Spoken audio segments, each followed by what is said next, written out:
Y'all know what time it is. It's the In the Scope podcast with your boy, Joshua M. Hicks, senior writer for War Media. And although the basketball season has unfortunately come to a close, it's still the NBA. There's so much to talk about. And we know in the offseason, it's fireworks everywhere.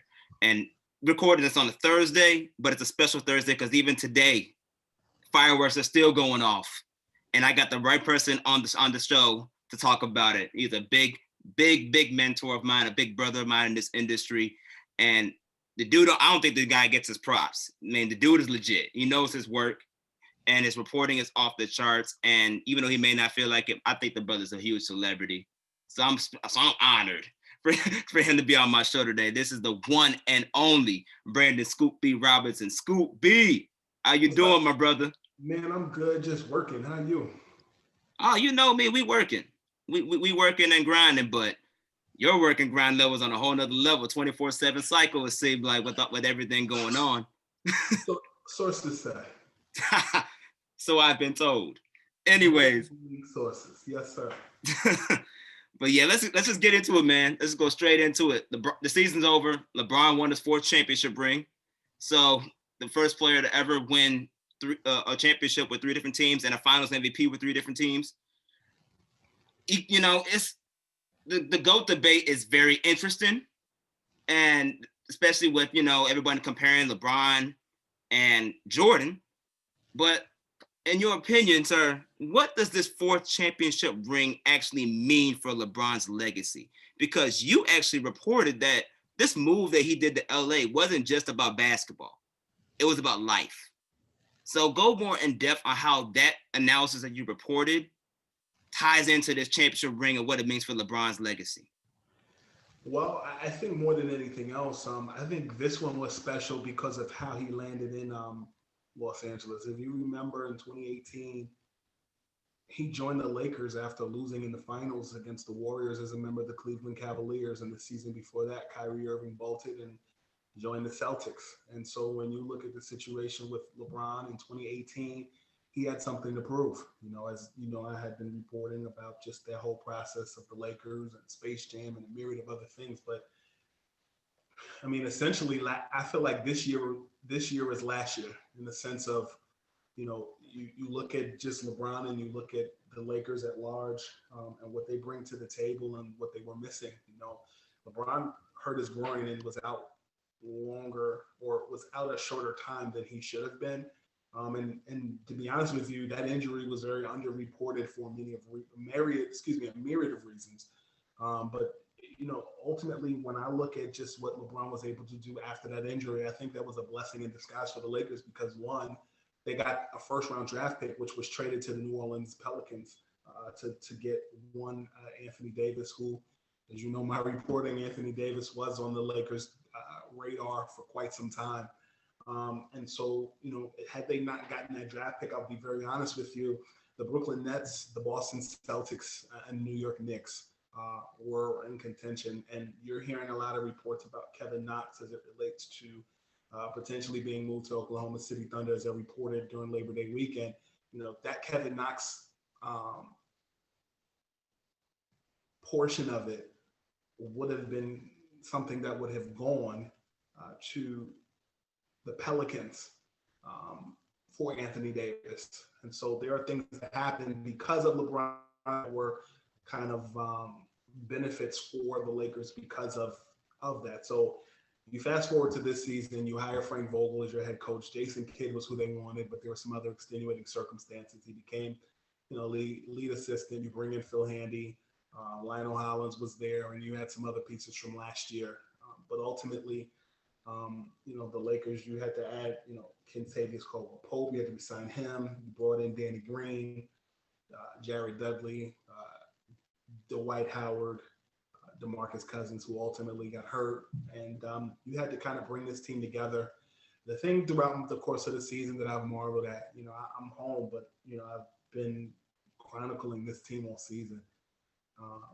On the road in LA, in Chicago, New York, etc. And, talking to members of that team throughout the course of the season, the thing that really stands out to me is just their chemistry, their group text, their familiarity with one another. Some of those guys were on the same team last year, like Kuz and LeBron. But I don't know if you knew this, but there are 6 members of Clutch that are on that Lakers team. Did you know that? Y'all talk. Rich Paul is winning. I mean, you got 6 of them bad boys. Clutch Sports is winning. Rich Paul is winning, and then just throughout the course of the season, bringing in the Morris twin, J.R. Smith's workout, Kobe's death. Deion Waiters ultimately joining the Lakers, and I think Alex Caruso was very underappreciated as well. What he's been able to do. So a lot of different things going on with the Lakers, and I'm happy to see them win it all. This was expected, so I'm happy for them. I'm happy as well, not just for LeBron and what he was trying, what he's been striving to get back to the finals to do. But at the same time, I'm happy for Anthony Davis. The Chicago native finally got over the hump and won his first championship. And now in my opinion, he has to utilize this championship as a foundation for the next level and building his legacy the way that he needs to build it. Is it real? I mean, it's been reported that he's supposed to resign with LA, which I think was pretty much expected. But it's also rumored that it may be just a 2-year deal, which is the duration of LeBron's contract with the Lakers.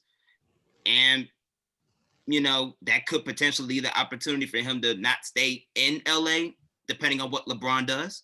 So do you think that would be the right move for Anthony Davis if he really does go that route? I mean, it's no different than what LeBron was doing and taking shorter term deals his first stint in Cleveland. I think he took his extension was 2 years or 3 years instead of 4 or 5. But I think this is the same thing. I think that LeBron James, in a lot of respects, has spearheaded the way that free agents handle their contractual obligations. They don't have to resign the way that it's been traditionally done. And I think a lot of it is controlling your own destiny. I mean, you look at Anthony Davis and what he was able to do with the Lakers this season, find his way to the Lakers.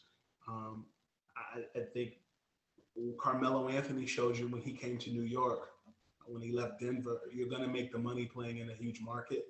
Los Angeles, any money that he may have felt that he missed during his time in New Orleans, he'll more than double or triple that in Los Angeles. But I do think that when it's all said and done, I think you take this on a day-by-day, year-by-year basis, and you want to repeat. So I've joked around on Twitter. This is kind of like Kawhi Leonard, in Toronto. The only difference is the Lakers is the team Anthony Davis wanted to join. Chicago, I think, is in a situation where they're still rebuilding, but there are some questions that need to be answered. Number one, the direction of which Billy Donovan guides that team. 2, you look at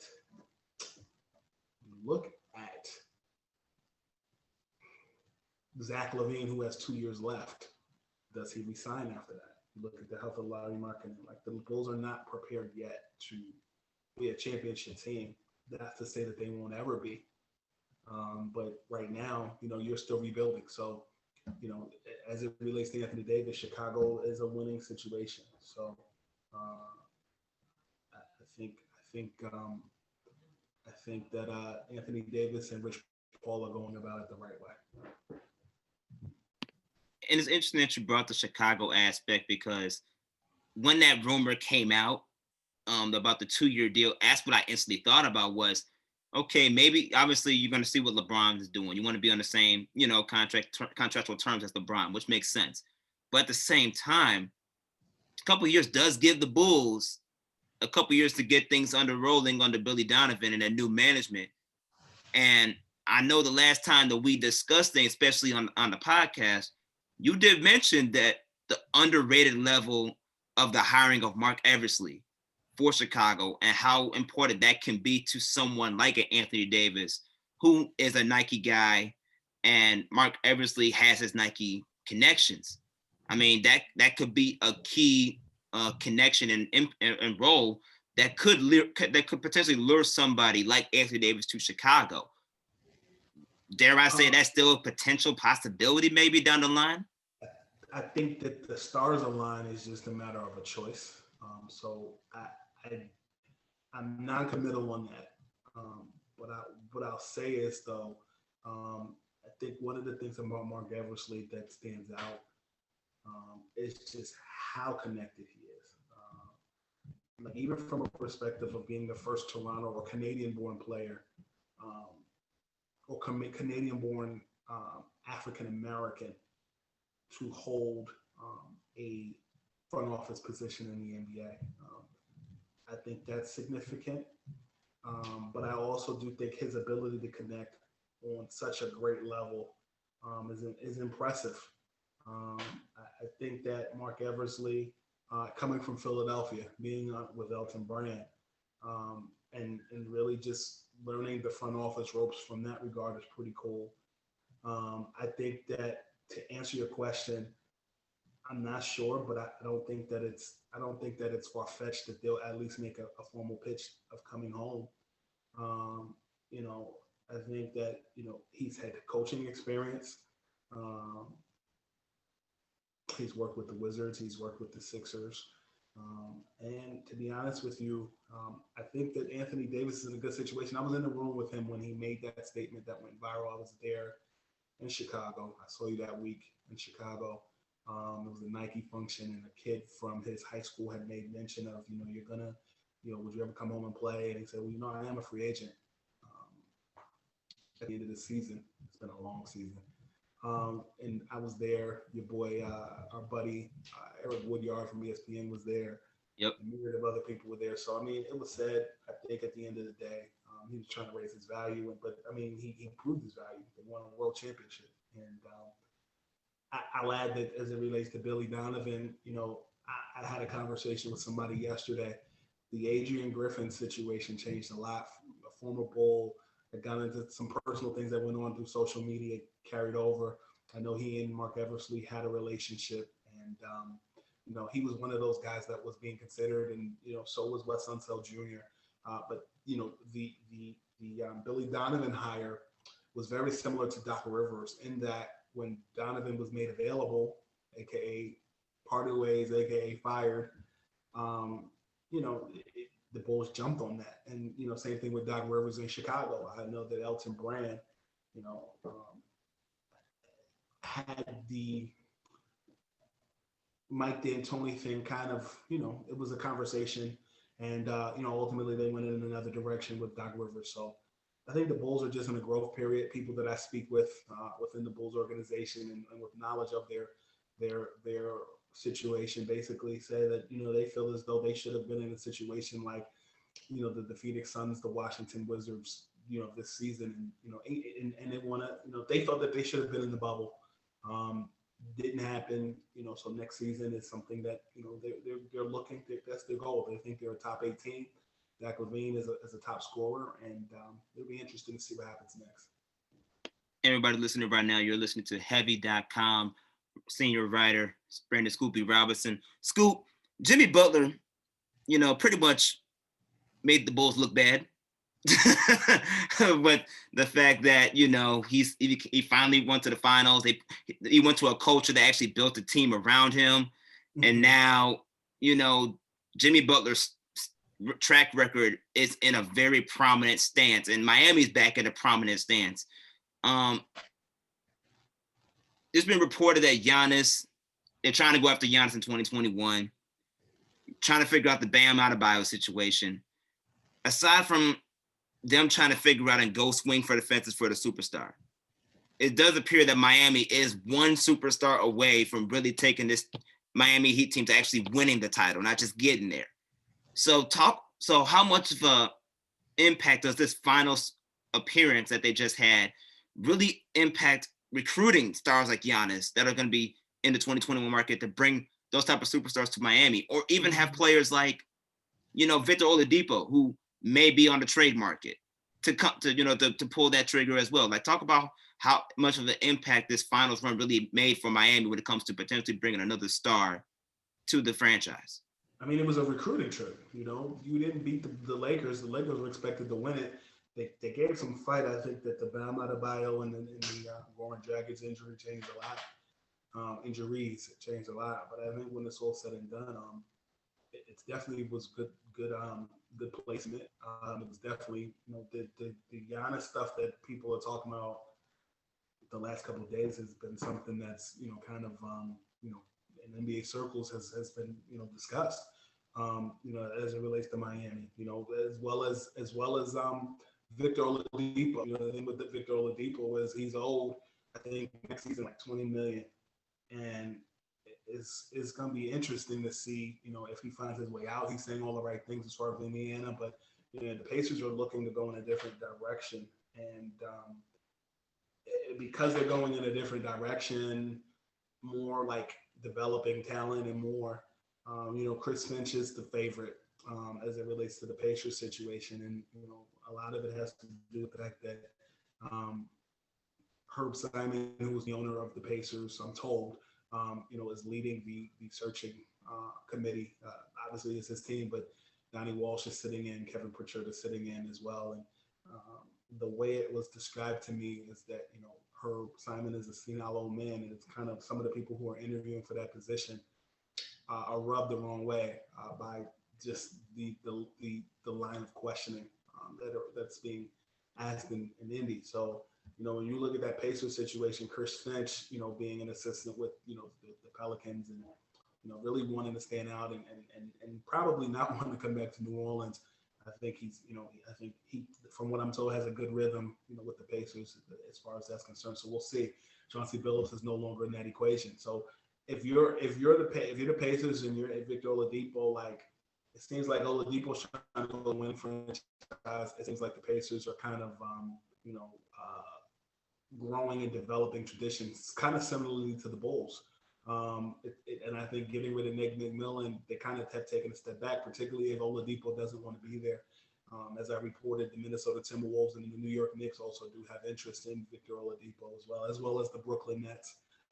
So it'll be interesting. There's a lot going on in the NBA right now. So as it relates to the Miami Heat, they have cap space.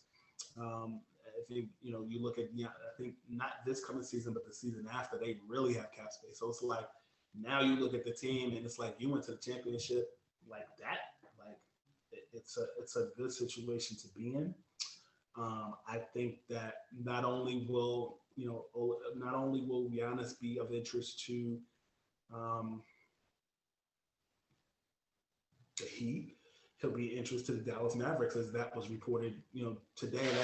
That's conversation that's kind of just recycled, but it's known, in NBA circles that the Mavericks have interest in him, the Heat have interest in him, but if the Bucks want to keep him, as I reported around Labor Day weekend time, ultimately Giannis gave a list of guys that he wanted on that team. James Harden was one of those guys, as was Chris Paul. And so when you look at just the process of what's next for the Bucks, ultimately, as my buddy Chris Sheridan reported, the Chris Middleton is what, and Eric Bledsoe are who the Bucks will have to get rid of in order to make Giannis happy. So it'll be interesting to see, what happens next. But I know that that's a name that's on that list: Chris Paul and James Harden. That's interesting. James Harden with Giannis. That's something that not many people put, but James Harden has come up in a lot of discussion as of recent. And even when it comes to your most recent report about Joel Embiid, how the Rockets want Joel Embiid, but they're not, apparently may not be willing to give up James Harden because they're trying to pair the two together. But what does that mean for Russell Westbrook? You know what I mean? Like, do they consider trading him too? Because he has popped up in some trade rumors, especially when it comes to the New York Knicks. I've heard that. It's known that's some people say that that's true, but me personally, I just don't feel. I don't know how that. I don't know how that fit, like how he'd fit, like with whom. I guess is what I'm saying. Right. So it's just interesting how James Harden's name's not coming up. You just wonder with the Houston Rockets situation, since Daryl Morey just resigned, or left. They mutually parted ways, and they still don't have a head coach yet.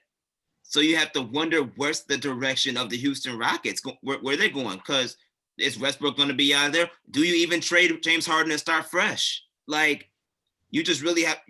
What is your situation, or what have you been hearing regarding the Houston Rockets? Because I know Jeff Van Gundy has been reported as, someone that's on the market to become the Houston Rockets head coach. There's mutual interest there, and you've recently had Jeff Van Gundy on your Heavy Live,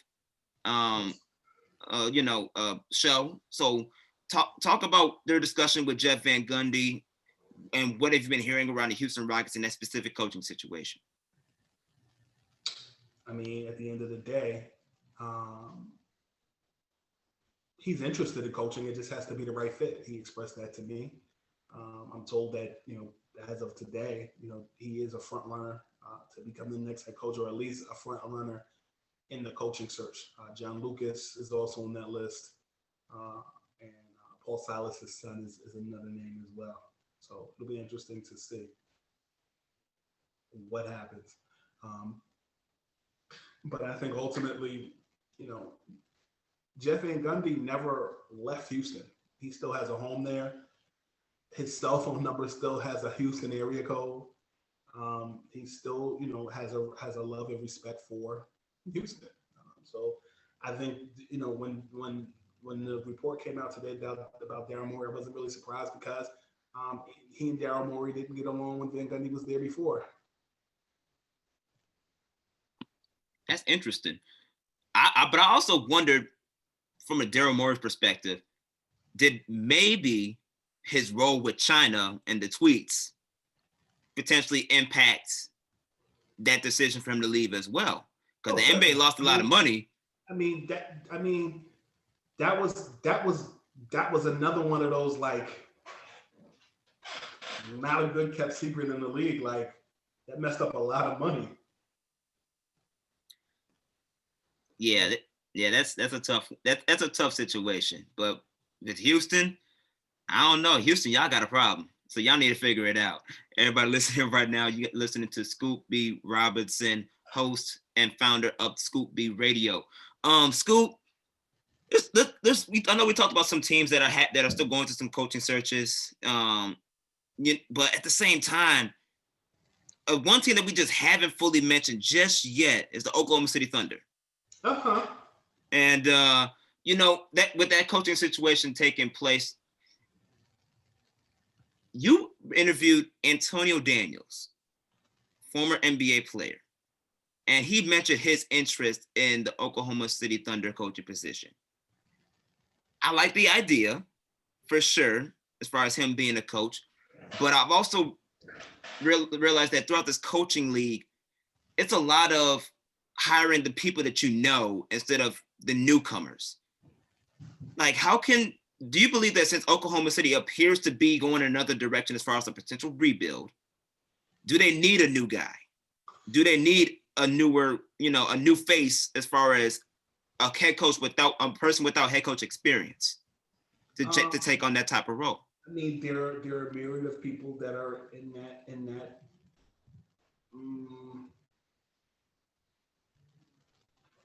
There are a myriad of people who are potential coaching candidates. So, realistically, Chris Finch has been discussed. David Vanderpool has been discussed.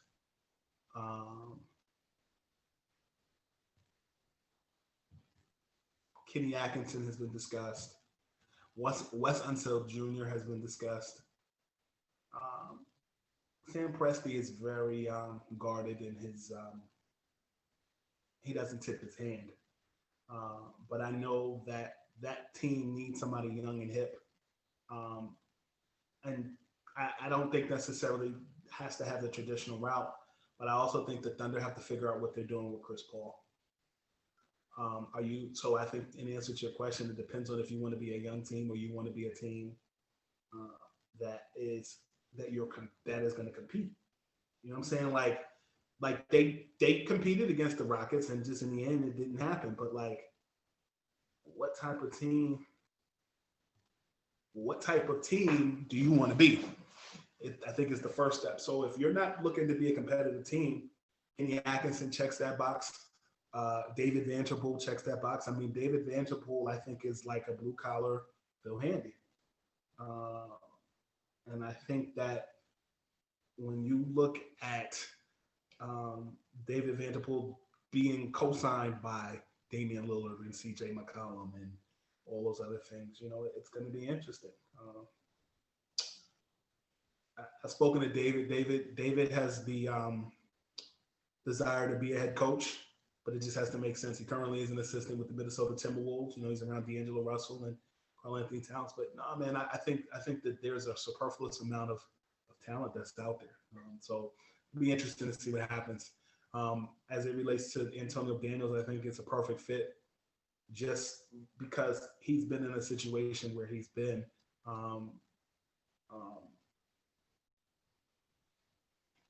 He's friends with Presti. He's known Presti since his days as a Spur, when Presti worked as a video coordinator. There's a lot of traction there. But David Vanderpool has also worked in the front office with the Thunder. So if you're going off relationship, those two guys work. Kenny Atkinson really over delivered in Brooklyn, and ultimately it came down to Kyrie and KD and the Nets building for a championship. I think that, when you look at what Kenny was able to do in Brooklyn, with D'Angelo Russell and those other pieces, I think he did a phenomenal job. But I think ultimately, I think he is a decent coach that can connect with young talent. I think it all comes down to Presti's preference. Let's transition then, as you just mentioned about the Nets. The Nets got their coach in Steve Nash, which was a very wide left hiring, but it kind of makes sense. And because of that hiring now, Brooklyn's ready to come in next year with a healthy KD and a healthy Kyrie Irving, potentially a third star from what's being reported that they might be trying to get, maybe like a Bradley Beal. I know at one point Zach LaVine was being reported as a potential guy to trade for. Brooklyn is interesting when it comes to now that this new direction that they're taking to really take it to the next level. Talk about how Kyrie Irving and Steve Nash can really work together, because Kevin Durant already has a good rapport with Steve Nash from his days in Golden State. And Kyrie and Nash have a good rapport too, though. That's what many people don't really know. Number one, the Zach LaVine faction, as far as that rumor, that was a smokescreen. It was a smokescreen because of the Bulls, or rather LaVine's displeasure with Jim Boylan, and I'll leave it like that. But as it relates to your statement about Kyrie and KD and Steve Nash, Nash and Kyrie have history. Every summer, Nash has this kickball tournament. He's not having it right now, but he has it in New York City. And I spent some time with Kai in 2014 after he played in it. I was with him and some other family, and had lunch with him after he played in Nash's kickball tournament. And he just marveled at just the leader that Steve Nash is. He has a respect for him. I know Mason Plumlee, a guy who went to Duke like Kyrie, played in it. And it was a myriad of other people that played in it. And so, yeah, I know they have a relationship from that. And then, of course, when Kyrie came into the league, Kyrie went up against Nash either when he was a Sun or, when he was a Laker, towards the end of his career. So, there's a mutual respect there, that they have for one another. And RJ Barrett being from Duke and being, the godson of Steve Nash. And I'm sure there's a lot of interconnection there as well because Kai went to Duke. But KD and Nash have a relationship there. They're still filling out their assistant coaching staff. But, ultimately, I think with the Nets, it's going to come down to being healthy. I think it's going to come down to, Kyrie being healthy, KD coming back from that injury. And, I think they're doing all they talking now. And I also think it depends on who they add to they supplement on their bench. Do you bring back Jamal Crawford? Do you sign, who else do you sign as a veteran presence on that bench? And how do you fill out the rest of that coaching staff? So I'm pulling for the Nets, but as you know, anything can happen. Many people thought that the Milwaukee Bucks were just going to go in and go against the Lakers in the finals, and the Miami Heat beat them. So it'll be interesting to see what happens. Crossing over to the other side of New York City, when you got the Knicks, they made some pretty interesting moves. Hiring you know, uh, Worldwide West and Tibbs as your new coach. And you got a young roster that, you know, coming into the season, not many people really understood how it would work, how it would fit, how players would develop. And New York has always been a roller coaster type of team.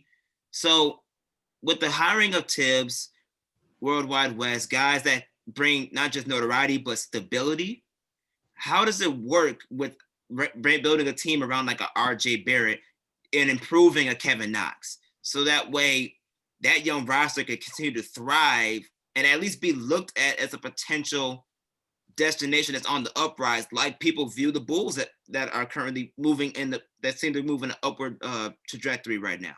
How does that correlate for the Knicks? I think being young, and I think again they're in a situation similar to the Oklahoma City Thunder, uh, where they got to figure out, okay, if you trade and you get Chris Paul, who do you get to go with him? Because you're still going to absorb those last 2 years of 40 million per, or 40 million total, 40, 44, one of those numbers. But essentially, when I look at with the Knicks, do you build like Mitchell Robinson? To me, is a big man that they obviously have put a lot of stock in. You know, I know that the Warriors reached out to the Knicks at the trading deadline and wanted to possibly do a deal where D'Angelo Russell would become a Knick, and in order to make that happen, they would have to include Mitchell Robinson, and the Knicks held tight in that regard. So, be interesting to see what happens there. As it relates to um,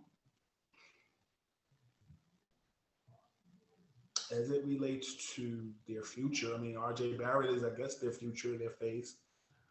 Do you get rid of Julius Randle? It depends on if they make any deals. I know that Julius Randle was a discussion as it relates to the Knicks and the Thunder, and the potential move in that regard. Um, I also think that it just depends on if you want to go young. Thibodeau, to me, checks a box as a guy that's a favorite for players, but for me, I would just imagine that he would want to be one of those coaches that takes on a product that's already a little bit more established, that maybe needs a few loose ends need to be tied. That being said, I'm not sure what direction the Knicks are going in. I know Dennis Smith Jr. was a guy that they have put a lot of stock in, potentially doing well. He was part of the Kristaps Porzingis trade. It looks like the Knicks actually got the better end of the trade at this point. I know Porzingis had surgery recently. But when it's all said and done, though, I think the Knicks they have a draft coming up. Are they going to trade the pick? Lonzo's name has been brought up as a potential moving piece, but I also know that uh, Holiday is a guy that is a want for a few people. The Bucks are interested. The Sixers are interested. So it'll be interesting to see. Let's talk about the Philadelphia 76ers. They got Doc now. They got my Chicago boy Doc. And it's been reported that they want to keep Joel Embiid and Ben Simmons and try to make this thing work. But even after all those years they played together, they still haven't found that connection. And it appears that the direction of where the offense was going is still an issue. Partly because obviously Ben Simmons hasn't developed a consistent jump shot yet. And how do you build and how do you bring talent to cover that? So what do you believe is going to be Doc Rivers' biggest challenge to make the Sixers a successful team?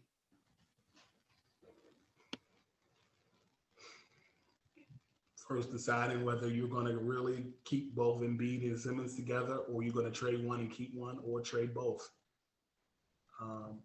There's a myriad of different things that are out there. During the spring, the discussion was that the Toronto Raptors wanted LaMelo Ball, and that the Raptors were looking to commence a 3-team trade with the Warriors and the Raptors to make that happen, which could potentially put Kyle Lowry in a situation where he's a Cardinal Doherty High School native, or that's his alma mater in Philadelphia. He's from Philly, and he can come home. That was discussed by Rashad Phillips on my pod, Scoopy Radio. Which would then send in Simmons to the Warriors and LaMelo Ball to the Raptors. So that's been discussed. I know Rashad has also talked about the Timberwolves as an option. I know the Timberwolves are looking to move their first pick in the draft, and I know their hope is that they can get Devin Booker. So that'll be interesting to see if that happens. But I know that ultimately it's going to come down to accountability, which Josh Richardson talked about after they lost to the Boston Celtics in the playoffs. I feel as though the Sixers kind of quit on Brett Brown some. But to be honest with you, the thing about the Sixers that stands out to me, respectfully, is that ultimately I think the Sixers had a better product on the floor the season before this one with Jimmy Butler. And ultimately, it didn't work. I mean, I know there was a big thing about Shake Milton being the starting point guard, and then, with Shake being the starting point guard and then moving Simmons to the 4th spot, I know that ultimately Simmons got hurt, and then, here we are now. So I think injuries have played a big role. I think that with Doc Rivers in Philadelphia this year, I think you're going to get a big production out of Tobias Harris this coming season because he has a familiarity with Doc and his system. He had one of his better seasons as a member of the Clippers playing under Doc Rivers. So, that's going to be interesting as well. So I think for Doc, he's made a lot of money throughout the course of his career. He won a championship early in his career with the Celtics, but ultimately, that situation with the Clippers was a lot more interesting, I'll just say. Some of the calls I've gotten over the last few days. It's very interesting. Ty Lue is going to have his hands full this coming season, and I think Simmons and Embiid with Doc Rivers is going to be interesting because I think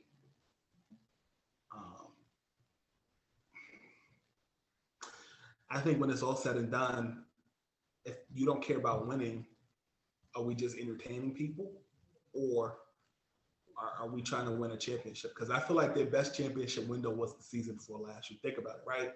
So they lost to the Raptors. It was Kawhi Leonard's year. The next season, you come back and you lose in the first round. Like, now the Eastern Conference is tougher.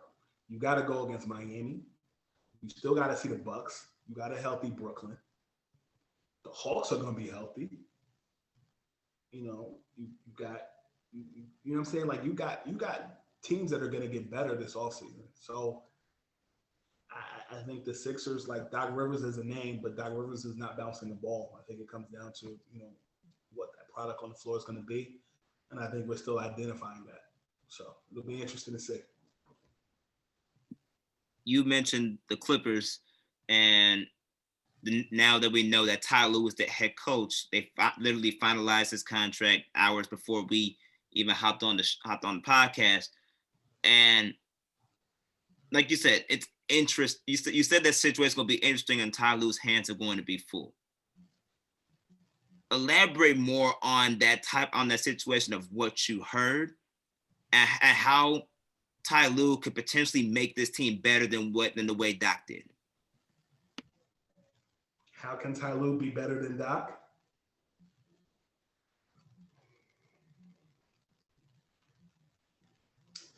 I don't know. I think it's just repeating the season this year, next year. Like, if you hold Paul George at his word, then ultimately it comes down to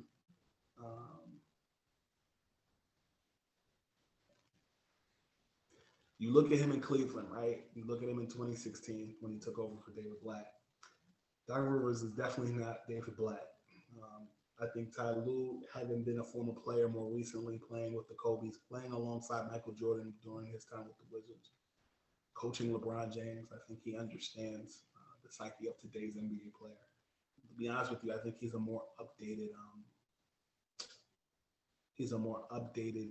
Kevin Ollie. Kevin Ollie played alongside Kevin Durant. He played alongside Allen Iverson and more. And when it's all said and done, I think that if he knows how to deal with players, he might be all right. But you have an owner who's passionate. You have an owner who doesn't mind spending money in Steve Ballmer. And you have Kawhi Leonard. I think that there was pressure for Doc Rivers this season, and in a season where the Clippers or the Lakers were both dominant in Los Angeles. But I think that Ty Lue, sometimes it's better to be where things are familiar than to go somewhere where it's foreign. The grass is not always greener. The Rockets was a thing, but are you rebuilding with the Rockets? What are you doing? So I think ultimately, when it's all said and done, I think the Rockets wasn't a good fit for Lou because he was facing so much opposition. I spoke with James Posey the other day. He has interest in being on that coaching staff. As it relates to Sam Cassell, what happens in that regard. I look at. I think coaching staff matters a lot. I think just temperament and how you deal with your stars matters a lot. But the Western Conference, like the Eastern Conference, doesn't get any easier. The Denver Nuggets are a hungry team. The Lakers are repeating. The Blazers will be healthy. Pretty interesting. If Paul George and Kawhi underperform as a duo this season, do you think it's time for the Clippers to move on from Paul George or Kawhi Leonard or both?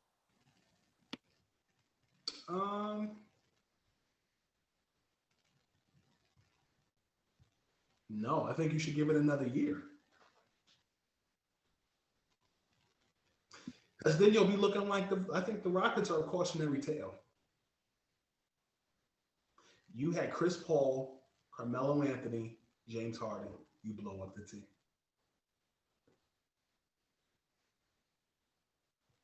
Why blow it up? Try it another year.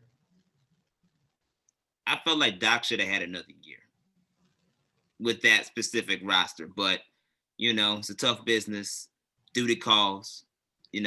It's that's just the nature of the beast that you're dealing with. So it makes sense, but I feel like because Doc was in a specific situation that was such a win-win, and the fact that he does have a history of being in situations of losing, big leads, losing series where he's supposed to win, I think that just took a toll on him. I mean, and it's been reported that that players didn't really like how he handled the superstars. It's been rumored that him and Steve Ballmer just didn't see eye to eye, and it got to a point where Steve was literally about to spend $40 million on Eric Spoelstra. Is that from what I've heard from you, Scoop? Yeah, you read my tweets, sir. You read my tweets. Yeah, I heard that the other day. I was told that by someone the other day. Yes.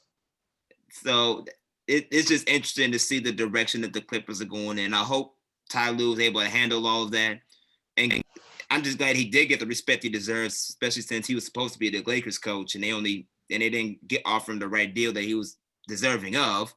So I'm happy for the Clippers, and I hope that for Ty Lue, and I hope that the situation works out.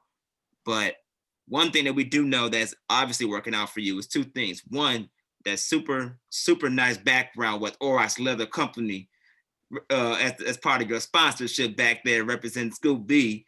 So that's very, very fly, my friend. Thank you. And on top of that, this new show, Heavy Live, we got all types of celebrities coming on your show. You had Al Harrington, Jeff Van Gundy, Jamil Hill. Y'all talking about Trump on your show with Jamil Hill. I mean, talk about how that show came into fruition. Credit to my editor, Ben Duty, and honestly, just COVID at large. No, not credit to COVID, but COVID as a happenstance. Um, People are home, people are bored in the house and in the house bored.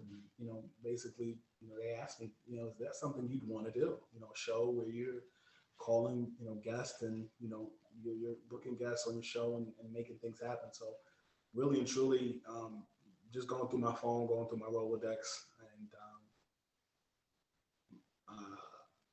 asking people their availability.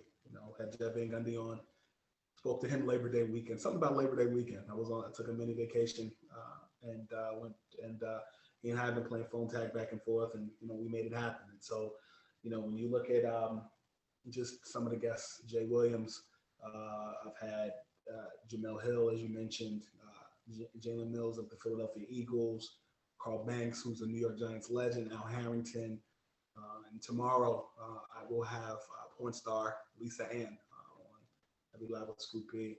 So I've just been busy, man. I think that my level of creativity is really I'm having fun, and it's not just about sources and things of that sort. It's just good, candid conversation, and it's pretty cool.